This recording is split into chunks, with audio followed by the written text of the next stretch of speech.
If you guys enjoyed AEW Dynamite for your Wednesday, November 13th, 2019, I want you guys to smash that like button as hard as you possibly can. Also, guys, if you guys are not subscribed to the channel, please do so, guys. Hit that subscribe button down below. Turn on those bells for all notifications. Woo! Man, what a show. I gotta sit here and be completely honest with you guys. The show was great. This is a great show. People were telling me that NXT was also a great show. You guys are going to get NXT review on the channel tomorrow. Now, I watched Dynamite. Obviously, I'm here reviewing it for you guys. The show was great. But what the fuck was that ending? I don't want to sit here and just complain and everything else, but I don't like the ending to Dynamite tonight. I didn't like the ending at all. Don't get me wrong, the show was great. It's just that the ending, what the fuck was that ending? Jericho getting pinned? Why isn't it Sammy Guevara taking that pinfall? Jericho's the AEW World Heavyweight Champion. Why is he getting pinned on this show? Can I just sit there and ask that question? Don't get me wrong. I love the show tonight. Everything about Dynamite tonight, I fucking loved. I loved how it was wrestling heavy. They feature stars like Nyla Rose, Darby Allin, and the Dark Order. Luchasaurus came back on this show tonight, which was fucking very much needed. I thought he was going to come back somewhere in 2020. He said that last week, that he was going to come back in 2020. He came back tonight, which I don't really mind at all. If he's better, let him go. If he's clear to wrestle, let him go. MJF, man, listen. MJF is a fucking savage. MJF is a motherfucking savage after his promo tonight. My God. MJF with a live microphone in his hand? My God. What can you say about that? It was a great segment, a great promo by MJF. He just got his shit in. He had to say what the fuck he had to say about Cody. There you go. Now the question is, when are we getting MJF and Cody one-on-one? That's what I want to see. That's what everybody else want to see. AEW got you invested in almost every single storyline that they got for you guys tonight on the show. And that's something I can appreciate. I can also appreciate the fact that they featured people like Nyla Rose, Darby Allin, and the Dark Order. There's something about Nyla Rose that is just missing. I don't know if you guys really agree with me here. I think most of you guys agree with me. There's something about Nyla Rose that it's just not catching up. It's just not catching to me. Yeah, she's good in the ring. Yeah, she's still learning. But at the same time, there's just something about her that's missing. I just can't put my finger on it. Leave a comment down below if you guys agree with me on that standpoint. Darby Allin, listen. I spoke to Storms about this. Darby Allin is a future world champion. I cannot lie to you. I love his gimmick. I love everything about him. His ring, his moveset, everything else that he has in his repertoire, I absolutely love. Listen, after watching Darby Allin tonight, oh boy. And from what I've seen from him over the last couple of weeks at Dynamite, boy, oh boy, bro. AEW has a future rising star in Darby Allin, no question. And Dark Order is starting to grow on me. I'm not going to lie to you. Dark Order is starting to grow on me. I love SCU. I love the Young Bucks. I love fucking Proud and Powerful. I love Private Party. I love everybody in the tag team division. I do. It's just that Dark Order, you give them a couple of weeks, you give them a few wins here and there, maybe they can contend for the AEW tag team titles. I would love to see SCU versus Dark Order. Can you imagine the matches SCU can have for the World Tag Team titles? Just give me SCU versus Proud and Powerful. Just give me SCU versus Private Party. I'm set. You guys can fucking sit there and take my fucking money. I loved everything about this show tonight. It's just that the ending fucking just irks me just a little bit. But we'll go over everything here on the AEW Dynamite review for your Wednesday, November 13th, 2019. If you guys don't know who I am, I'm your boy Chris. Thank you guys so much for tuning back into the channel. If you guys are Enjoying AEW Dynamite. If you guys love the show tonight, hit that like button also. Leave a comment down below what you guys thought of Dynamite tonight. I thought it was a great show. It was a damn near perfect show. In my honest opinion, it was a damn near perfect show. Also, if you guys are watching this video for the very first time, or you're visiting the channel for the very first time, and you like what you see on the channel, show your support by hitting that subscribe button down below and turn on those balls, guys, for all notifications. We are on the road to 200 subscribers right here on the YouTube channel. Raw Reviews live on the channel from last night. Or should I say from Monday? I didn't upload Tuesday. Raw Reviews live on the channel right now. No question, this was the worst Raw of 2019. This video, if I can look up the stats real quick, this video got up to 300 views with 23 thumbs up. And of course, all the fucking haters out there wants to fucking dislike the video. So, there you guys go. At the end of the day, I'm getting my views, and thank you to the haters on Twitter. You guys just got me the views on Twitter. You guys got me the views on YouTube. Thank you. Thank you. Raw Reviews live on the channel right now. Link to this video will be in the annotation above that you see in the upper right hand corner of your screen. This is the official home of the Reality Podcast, so make sure you're following me on social media.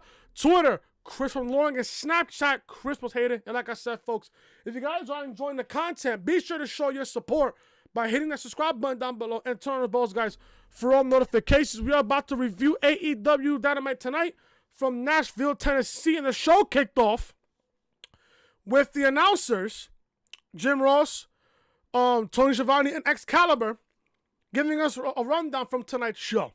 We see a video package of Kenny Omega getting checked by a doctor. He has a black eye and big marks on his back from Full Gear. The doc tells him he isn't allowed to compete, and Kenny asks how Mickey is, or Moxley, I should say, to which the doctor says he's head on, but clear to compete. Speaking of which, Jon Moxley makes his way to the ring for a match against Michael Nakazawa.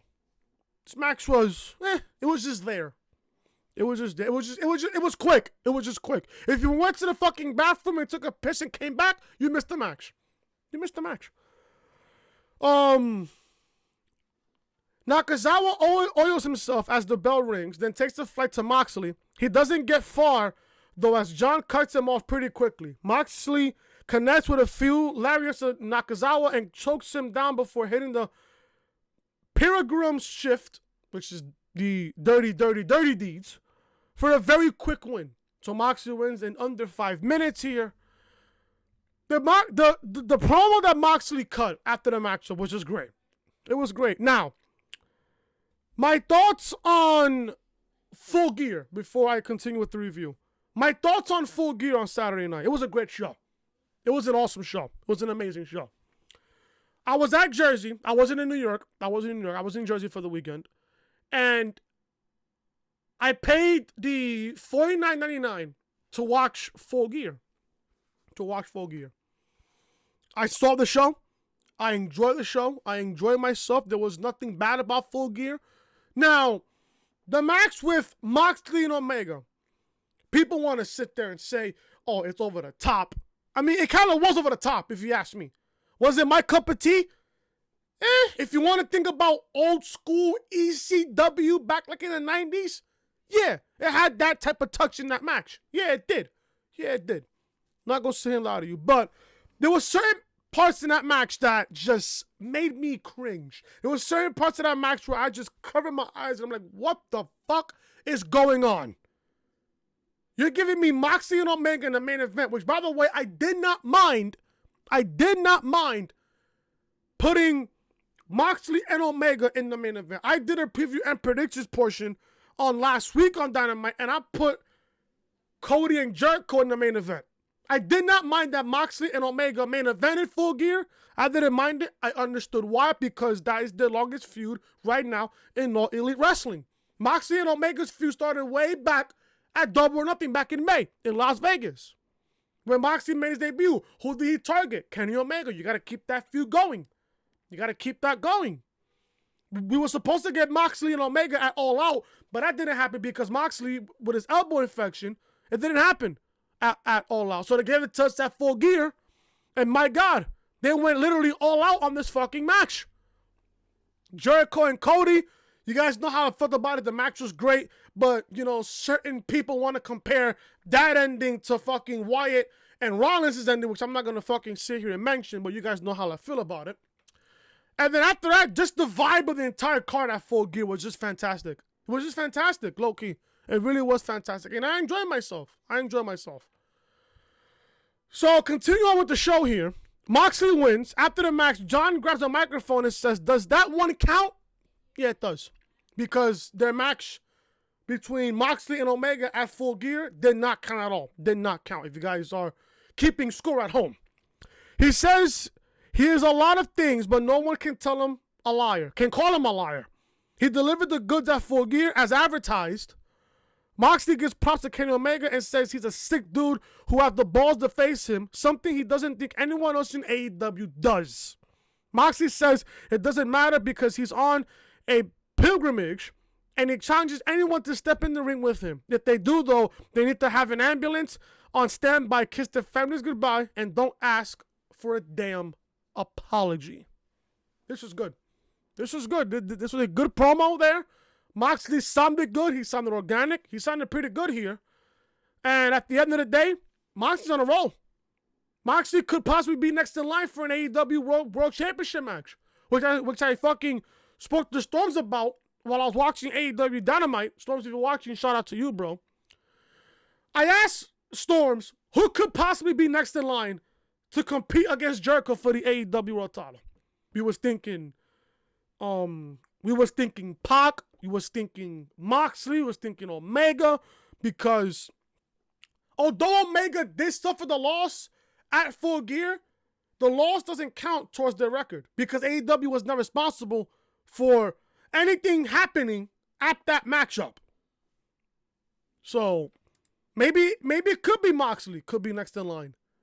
I don't know when's the next pay-per-view. From what I'm hearing, it's probably next month. From what I'm hearing, I don't know, but if you guys know when is the next pay-per-view, please sound off in the comment section. But maybe Moxley could be next in line against Jericho. Maybe it could be him. Let's see. I don't know. But Moxley wins here in very quick fashion over Michael Nakazawa in singles action. We get more tag team action. We get some tag team action, which I fucking love here. Dark Order versus Jurassic Express. This is a good match. Not gonna lie to you, this is a good match. Listen, I love Jurassic Express. I love all those guys. I love all those guys, man. I really do. I really freaking do. Marco Stunt and Jungle Boy. I could see them as future AEW Tag Team Champions. I really do. I really could. I could see them becoming future AEW Tag Team Champions. They're just that good. They're really just that good. We got a tag team match between Dark Order and the Jurassic Express. So, the match is going on here. Listen, Dark Order. There's something about Dark Order that I like. They're starting to grow on me just a little bit. Low key that they really, really are. I want to see more of them. I really do. I want to see more of Dark Order. Like, they're starting to grow on me and everything else. They're starting to, like, really, really grow on me. I'm recording. There's something about them that I like. Maybe they can get, like, a little darker. I want to see more of these guys, especially as a heel tag team. That's something I can get behind. Low-key honesty. But this match was good for what it was. Now, after SCU's title defense against Jericho and Guevara, who could low-key be next in line for the AEW World Tag Team titles? Maybe Dark Order. Could be Dark Order. Maybe it could be Proud and Powerful. If you want to push the fact that Inner Circle wants to carry all the gold, you could put Proud and Powerful in Santana and Ortiz to go after the AEW World Tag Team Championships. And why not add a female to Inner Circle? Add a female to Inner Circle. I would love to see a female added to Inner Circle. Now, I got a question for you guys. You guys can answer it down below in the comment section. If you guys was to add a female to Inner Circle, who would that woman be? I think I would have put Britt Baker. I think I would put either Britt Baker or I mean, there's technically nobody else that I can think of. But I guess I would have to put Britt Baker. If you guys was to choose the woman to be part of Inner Circle, who would that woman be? Sound off in the comment section down below. But this match was good between Dark Order and Jurassic Express. Dark Order wins here. Jungle Boy helps Marco spring to the top rope. Stunt almost messes up and crashes to the floor. Then springboards into a Dragon Rana on Grayson for a near fall as Uno knocks Jungle Boy into them to break up the pinfall. That was a good spot there. Jungle Boy knocks both members of the Dark Order into the floor and then goes for another dive, only for him to catch him in midair and hit a double pump kick. Another nice spot there. Back in the ring, Grayson hits a knife fall on Stunt. Then the Dark Order connect with the fatality on him on the pin, for the pin, and picks up the victory. After the match, Uno grabs the mic and tries to get Marco Stunt to join the Dark Order, offering him a mask. Jungle Boy rejects the mask and throws it at Uno. Then the rest of the Dark Order attack. Just as so, during the attack happened, Luchasaurus comes out and makes the save. That was a nice moment there for Luchasaurus. He was supposed to be out of action until 2020.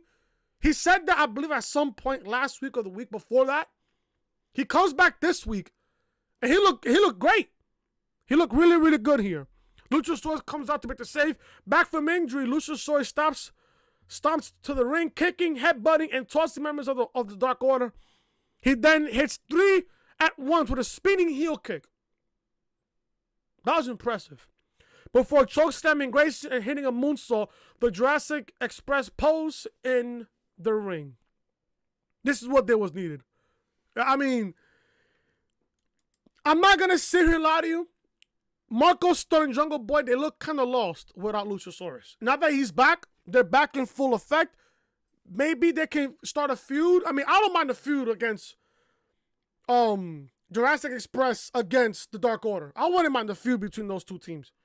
I wouldn't mind a feud at all with those two teams. Now, like I said, who could be next in line for the AEW World Tag Team title? That's something you got to think about, especially for the next pay-per-view that could be in December.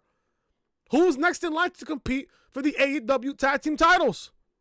There's a lot of teams there that you can think about. Private Party, Santana and Ortiz, fucking Jurassic Express, Dark Order. You have a lot of tag teams there.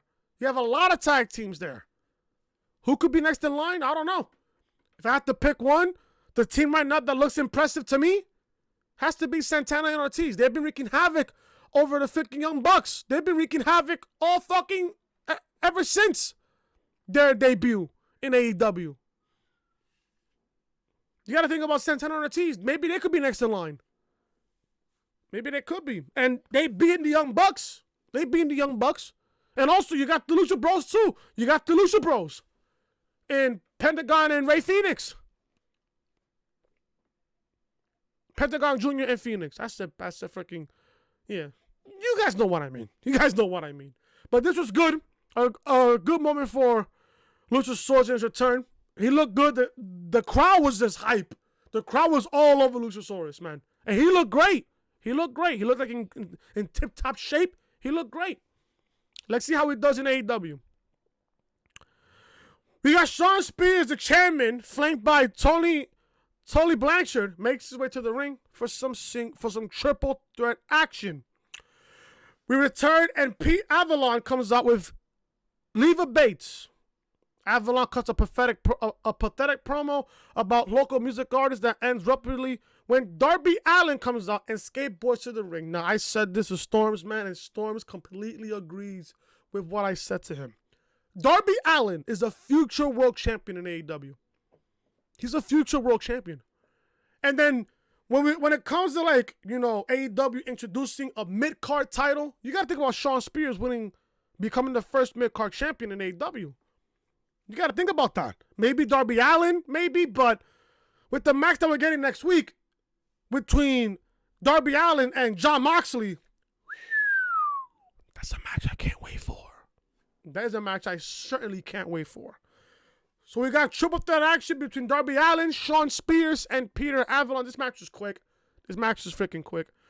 Joey Janela suddenly appears on the ramp, and Spears makes his way towards him. Janela and Spears start brawling, and the action spills into the crowd. One thing I gotta say about AEW and their brawls, they're fun to watch. They're very, very fun to watch. I'm not gonna lie to you. AEW, with the brawl that they did last week before Full Gear, was way better than any brawl in World Wrestling Entertainment all year. All year. And people are not gonna disagree with me on that standpoint. People are not going to disagree with me on that standpoint. They're really just not. So, Janela and Spears brawl into the crowd. Again, AEW ignores rules because, hey, it's a triple threat match here. And there's no DQ on a triple threat. So, attention to detail there. Meanwhile, Allin rolls Avalon up in the ring for a near fall. Allin hits a flipping stunner on Avalon and then a coffin drop for the pin. And let me tell you, Darby Allin with that coffin drop looked pretty. Looks very, very pretty. So Darby Allin wins here. After the match, Allin grabs a microphone and says, Jon Moxley, I accept. And then we got the official wording that next week we are getting Jon Moxley versus Darby Allin. AEW, Tony Khan, take my fucking money while you still can. Oh, and by the way, folks, speaking about taking money, I'm hearing about the fact that AEW and Tony Khan is in talks with Madison Square Garden. AEW is in talks with Madison Square Garden in 2020.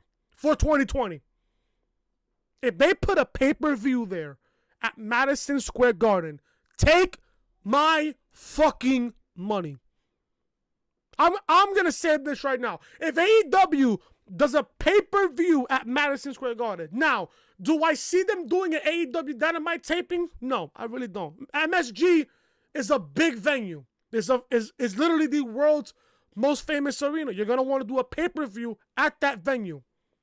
You're going to want to put a pay-per-view there. And let me say this now. If AEW does a fucking pay-per-view at Madison Square Garden in 2020, you bet your ass I'm going to be there and I'm going to vlog the entire fucking event and I'm going to post on this channel. I'm telling you. I hope AEW and Tony Khan, please, have a pay-per-view show at Madison Square Garden, please. I would fucking be there. No questions asked. I will be there.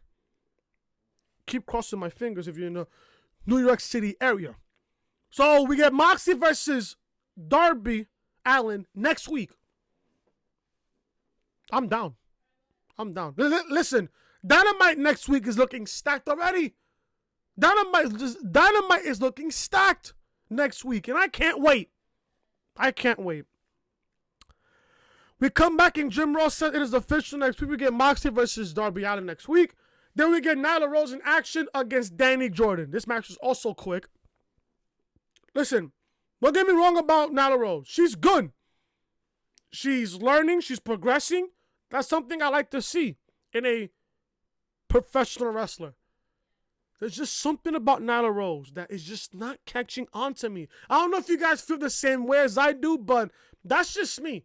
Don't get me wrong. Nyla Rose is good. She has that good look. She's good in the ring. She's learning and shit. She's progressing in the ring. There's just something about her that I'm just not catching on. There's just something about her that I just shrug my shoulders on. Like, you look dominant, yeah, sure. But what else do you have to offer? What else do you have to offer? Don't get me wrong. I appreciate wrestling. I appreciate good wrestling. I do. There's just something about Nyla Rose that's just not catching on to me. I don't know if you guys, like I said, I don't know if you guys feel the same way, but that's just how I feel about Nyla Rose. That's just how I feel. Nyla Rose wins with the Beast Bomb and gets the pinfall over Dani Jordan. Good. She's winning. She's getting TV time. She's winning matches. Good.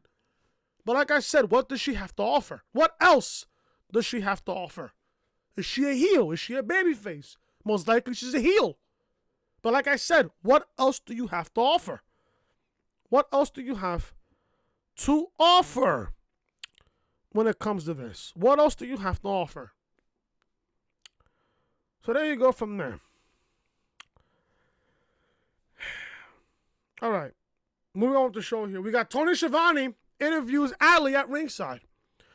He says she is currently ranked number 4 in the women's division. I mean, I haven't even seen her wrestle yet. So how is she ranked number 4? I don't know how the ranking system is. I really don't know how the ranking system is. I really don't know.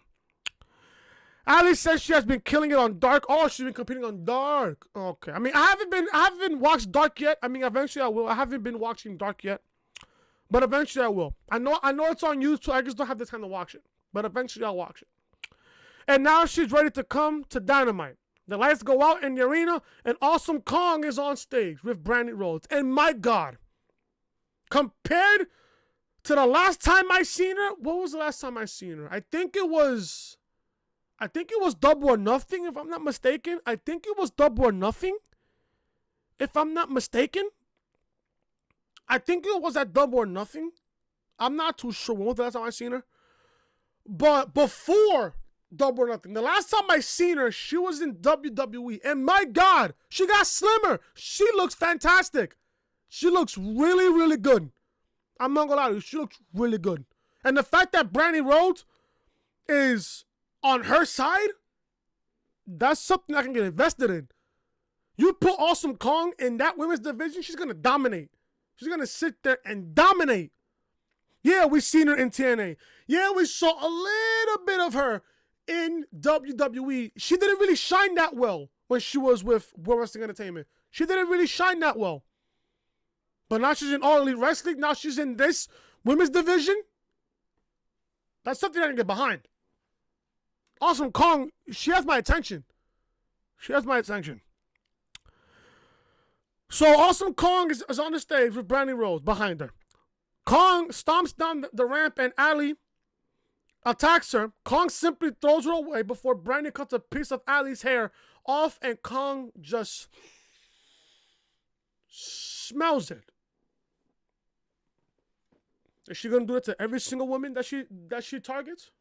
She looks dominating so far. I want to see more of Awesome Kong. I want to see her in the ring. That's what I want to see. I want to see her in the ring. That's the one thing I want to see.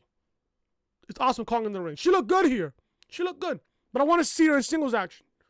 I want to see her contend for the AEW Women's Championship.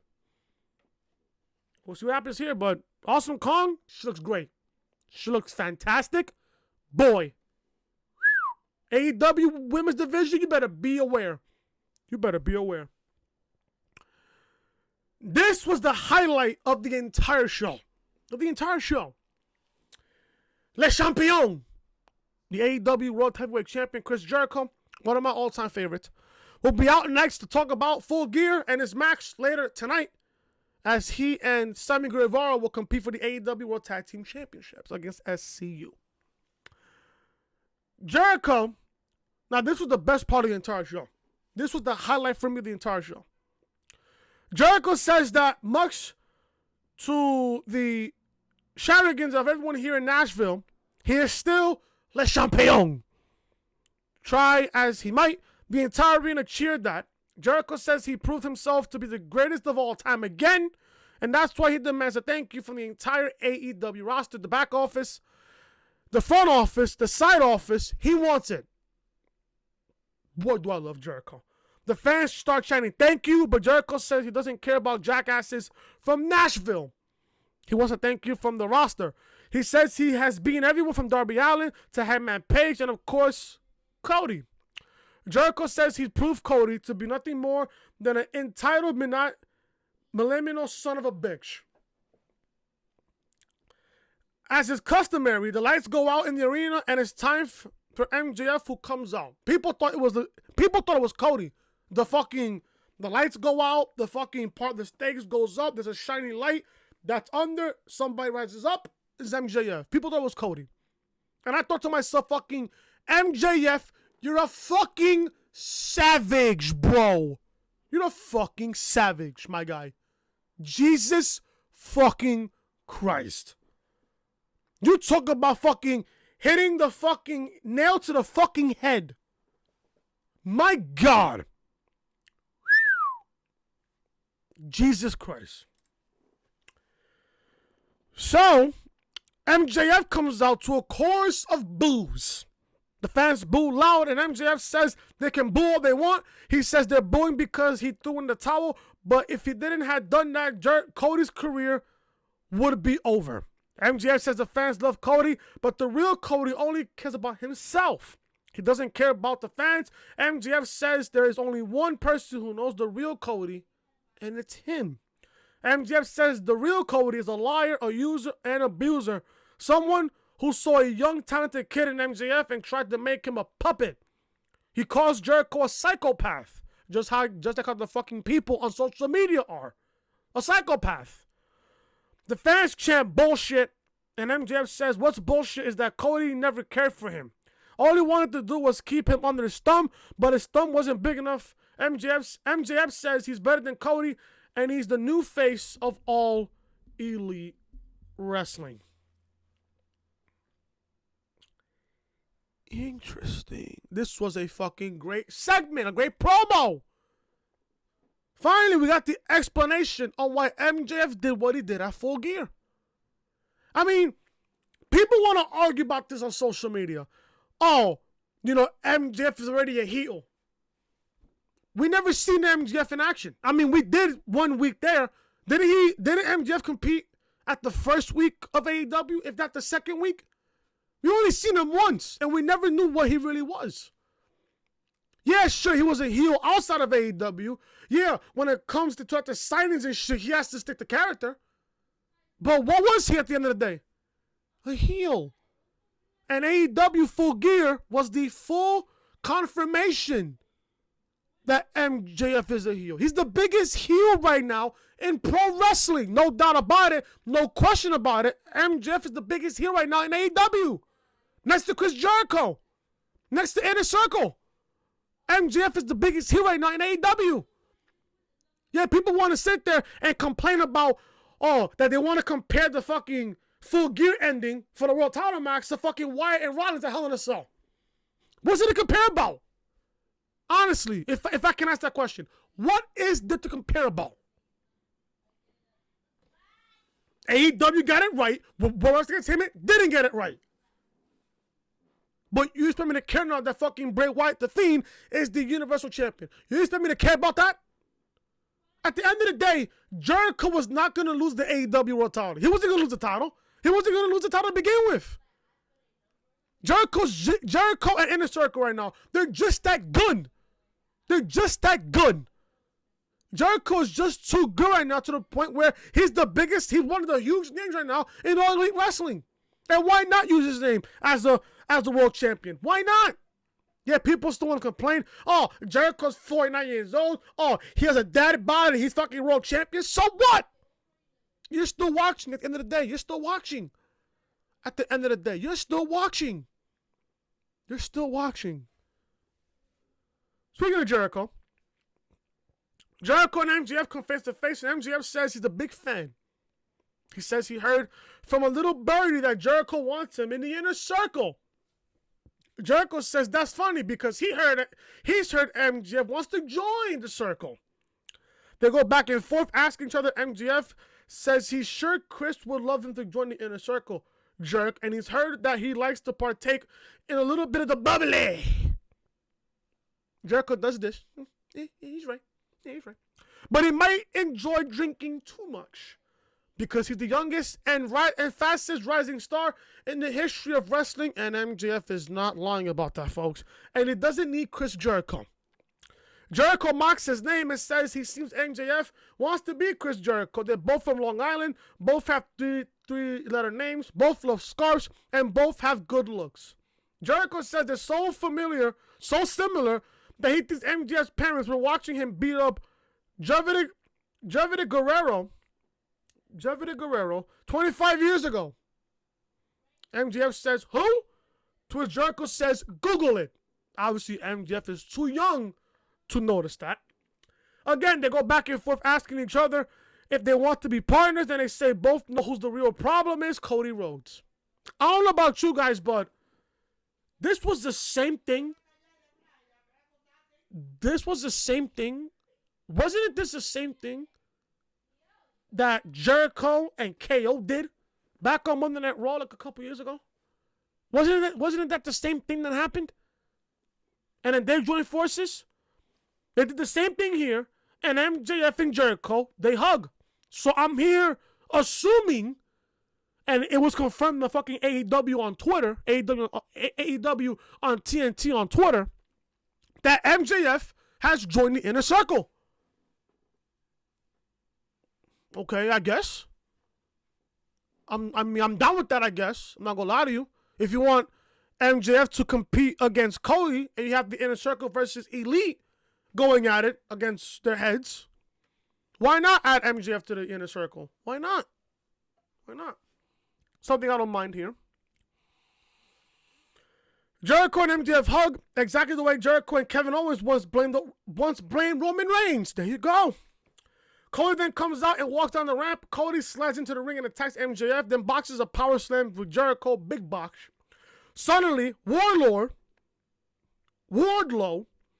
appears and attacks Cody. He beats him down and ends up choking him with his tie over the ropes as we head to commercial break.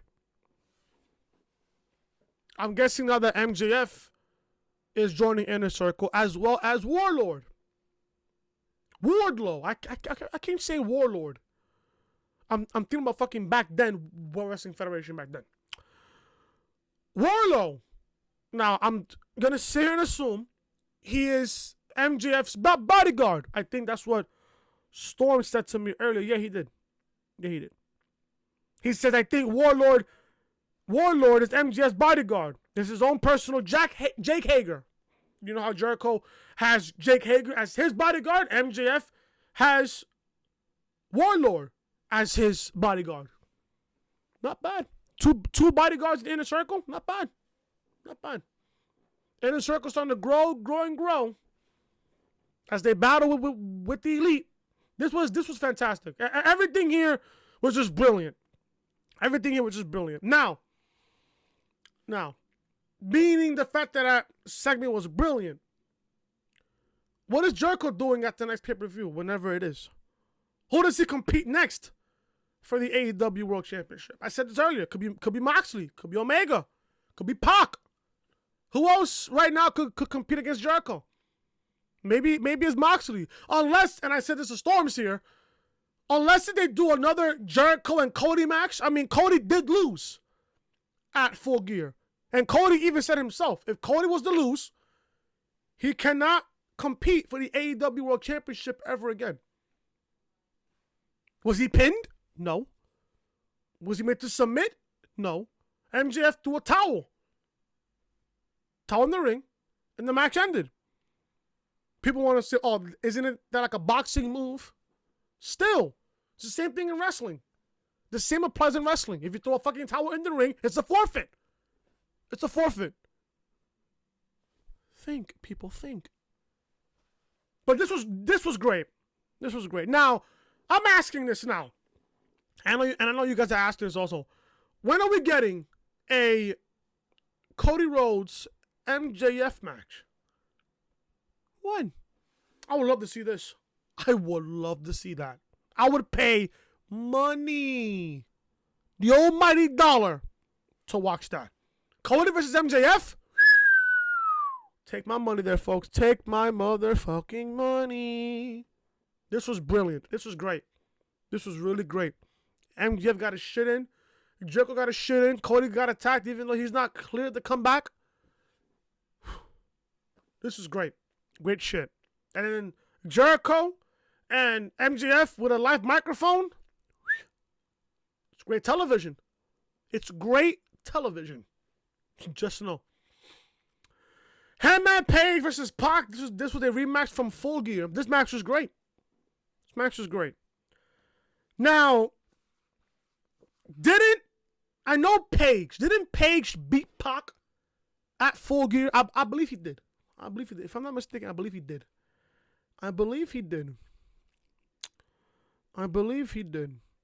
Now, let me say this now. They fit a lot into this episode. This show was wrestling heavy on this show. Wrestling heavy. But this was great. This was a great matchup. This was a great matchup. Lots of things were in this episode, and lots of great things to invest our time in. Every single storyline in AEW right now has our investment in. Everything. Everything. From the women to the guys and shit, to the tag team division, to the main event scene in AEW. AEW's on the roll. It's on the really roll. Don't be surprised if AEW beats NXT in the ratings again when we find out eventually tomorrow. On Thursday. Eventually we'll find out. So we get Hangman Page versus Pac. This was a rematch from Full Gear. This was a great matchup. This was great. This was great. Now, I believe, if I'm not mistaken, I believe that Hangman Page beat Pac at Full Gear, which was an upset victory, if you ask me. Pac got his win here tonight. Now, I'm asking here, I believe Pac beat Hangman Page. I believe, it wasn't all out because Page was going against Jericho for the AEW World Title.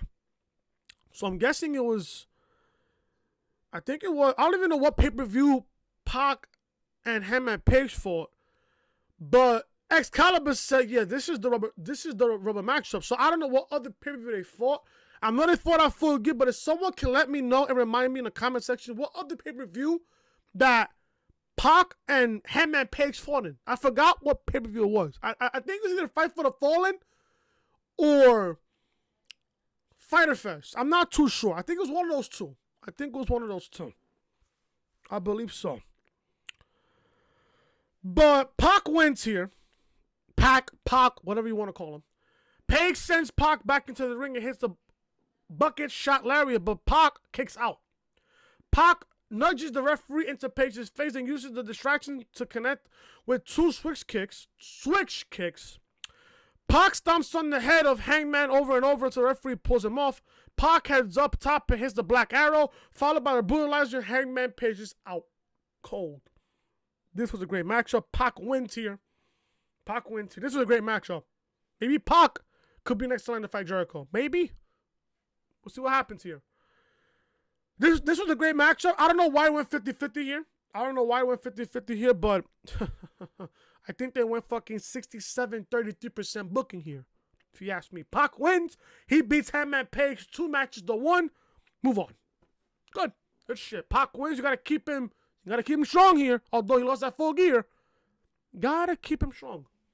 Because if he's ever gonna compete for the AEW World Title, he has to be on a streak. A little streak. If he wants to fight Jericho. We cut backstage to find the Young Bucks brawling with Santana and Ortiz. This was fun. To watch. Really good to watch. Matt Jackson lifts Santana and power bombs him through a table with food on it. The Bucks then get pulled back by officials, but Ortiz jumps off a forklift and onto all of them. Ortiz and Nick Jackson brawl around some more until Jackson is whipped into the door and opens up, and Orange Cassidy is just chilling behind in the bathroom. Ortiz just grabs a knob and then just closes the door very slowly. And I just laughed.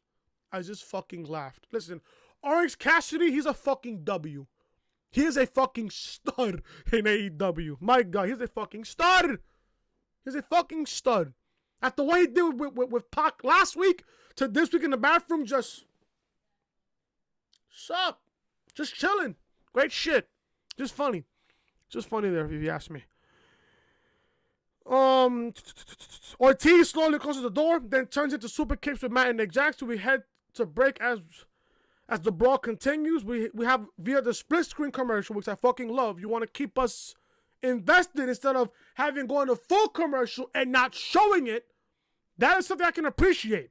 You go to commercial while the big screen of the commercial is on the left side and the little bit of the screen on the right side held on to the feud, to the brawl that was going on between the Young Bucks and Proud and Powerful, which is great. Great shit there. Via the split screen commercial, we see the brawl with the Young Bucks and Santana and Ortiz makes its way to the ringside. They continue fighting around the ring until officials pull them apart. We return from the break again, and the Bucks super kick security to continue the fight.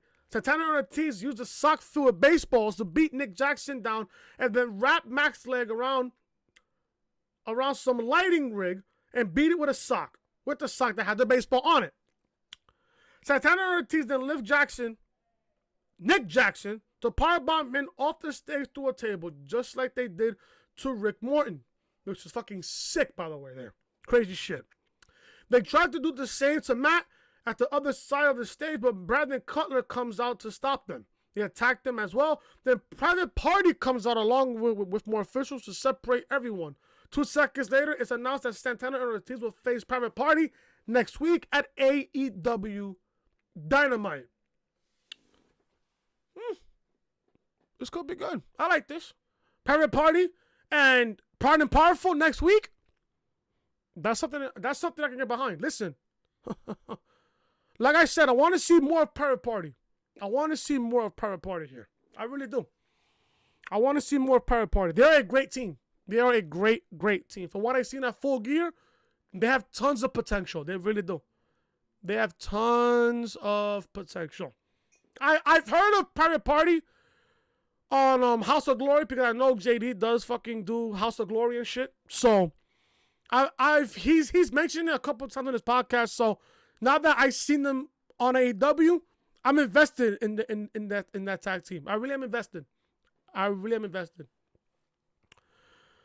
And I forgot to mention, I saw this on Twitter with JD about having Santana and Ortiz go up against the Private Party for next week in a tribute for Matt Travis. So if anybody has new Matt Travis and shit, I know JD did because he did play-by-play commentary on House of Glory.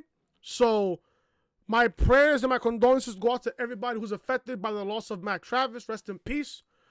Rest in peace. So I kind of want to say that it's a great touch that they added Matt Travis tribute to a tag team match next week, because I did know that Santana and Ortiz was at House of Glory. I know they were one time the House of Glory tag team champions. And I know that Private Party knew them. I know Santana and Ortiz knew them from what I've heard from JD and off the script and shit. So I thought that was a really nice touch. And I think they mentioned Matt Travis on AEW Dynamite. So AEW is earning my respect more and more. More and more. They're really earning my respect. This should be a great match next week between Santana and Ortiz and Private Party. Should be really good next week. Should be really good. Should be a fun match to watch. Should be a nice match to watch. Hell, by the way, also, I wouldn't be surprised if you put that tag team match in the main event. I wouldn't be surprised. To really add it to the tribute of Matt Travis and stuff, put this match in the main event. I think it'll be a nice touch if they put that match next week in the main event of AEW Dynamite. I think it'll be really awesome, in just my opinion there. Finally, guys, we get to the main event here. SCU defends the AEW World Tag Team titles against Chris Jericho, Le Champion, and Sammy Guevara with Jake Hager at ringside. The match started, I believe at 9:35. I believe the match started at 9:35. The matchup started. And with the ending that we got, Jericho acted like a baby in the end. And yes, SCU did retain the AEW Tag Team titles. I want to sit here and ask, why was Jericho pinned?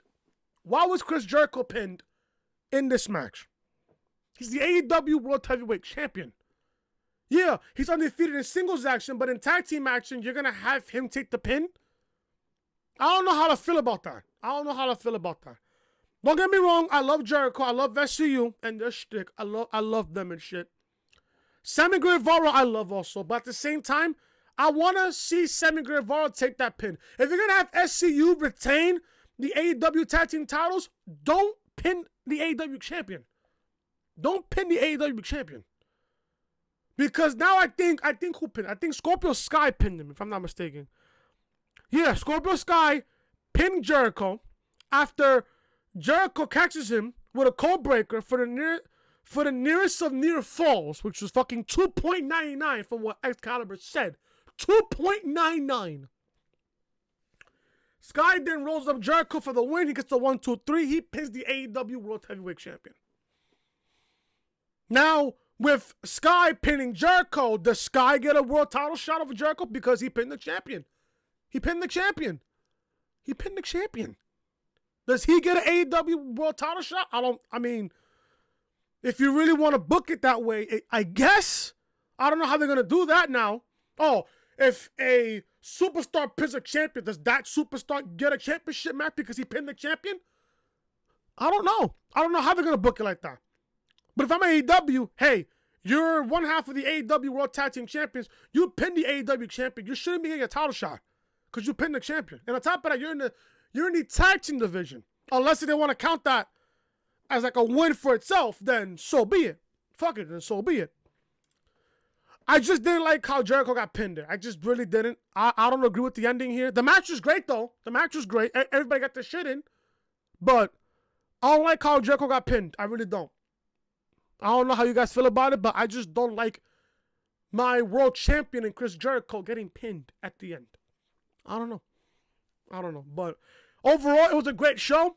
At the end, Jericho acted like a freaking baby. He was hitting the ring post with a steel chair. He was hitting everything else. He was causing chaos as the show went off the air at AEW Dynamite on TNT.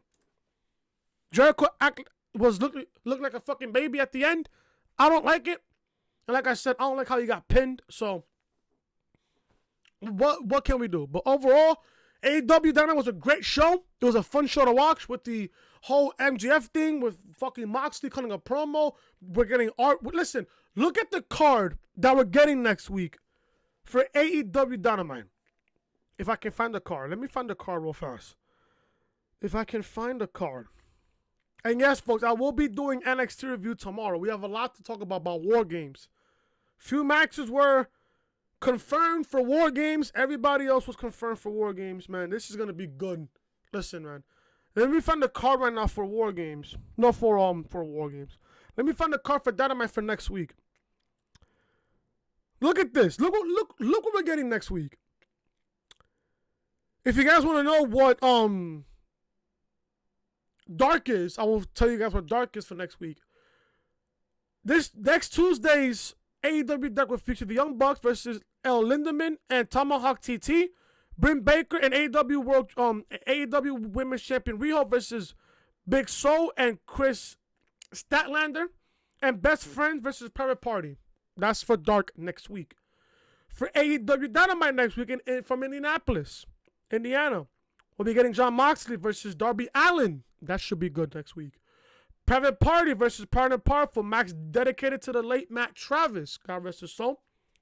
That'll be for next week.